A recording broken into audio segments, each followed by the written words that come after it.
എന്നത്തെയും പോലെ ഇന്നും കോളേജിൽ പോയാലോ. അങ്ങനെ ഇന്ന് ആദ്യം ഫുൾ ഒരു പഠിപ്പിച്ച മൂഡിലായിരുന്നു. അങ്ങനെ ഞങ്ങൾ ചായയൊക്കെ കുടിച്ച് പിന്നെ നമ്മൾ കോളേജിലേക്ക് പോകണല്ലോ. ഇന്നിപ്പോൾ എന്തായാലും അറ്റൻഡൻസിന് വേണ്ടി തന്നെയാണ് പോകണം. എന്നും ഇങ്ങനെയൊക്കെ തന്നെ. ക്ലാസ്സിൽ പിന്നെ ഫുൾ അസൈൻമെന്റ് തിരക്കായിരുന്നു.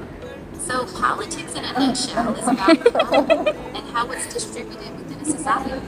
It involves the processes by which...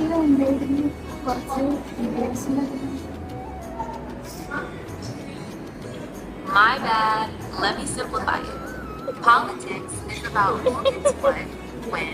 വെറുതെ ഇരിക്കല്ലേ, ജിമിനേടെ അടുത്തൊന്ന് പഠിപ്പിച്ചു തരാൻ പറഞ്ഞായിരുന്നു. പിന്നെ നടന്നൊക്കെ ചരിത്രം. അങ്ങനെ നമുക്കുണ്ടായ പെട്ടെന്നുണ്ടായിരുന്ന പ്ലാനായിരുന്നു പുറത്തു പോയി കഴിക്കാന്നുള്ളത്. പിന്നെ അപ്പം എന്നെ ഹോസ്റ്റലിൽ വിളിച്ച് പറഞ്ഞു. പിന്നെ നമ്മുടെ കോളേജിന്റെ ഓപ്പോസിറ്റ് എന്ന കടയിൽ കയറി നമ്മൾ ബിരിയാണിയോട് കഴിച്ചു. പിന്നെ അവൾക്ക് മാത്രം ചിക്കൻ കാലി കിട്ടിയ ഒരു അഹങ്കാരില്ല കേട്ടോ. അത് കഴിഞ്ഞപ്പോൾ പിന്നെ ഒരു നൊസ്റ്റാൾജിയാണ്ട് കയറിയിട്ട് പുളിമിഠായി അങ്ങോട്ട് വാങ്ങിച്ച് പിന്നെ ക്ലാസ്സിലേക്ക് പോയി. അങ്ങനെ പോണ വഴിക്ക് നമുക്ക് പരിചയമുള്ള കുറച്ച് ആൾക്കാരെ കണ്ടു. അതിൻ്റെ ഇടയ്ക്ക് ഒരാൾ പിണങ്ങി പോണ പോക്കേ കാണണം. അങ്ങനെ ഇന്നത്തെ യുദ്ധമൊക്കെ കഴിഞ്ഞ് നമ്മൾ അങ്ങനെ തിരിച്ച് ഹോസ്റ്റലിലേക്ക് പോന്നു.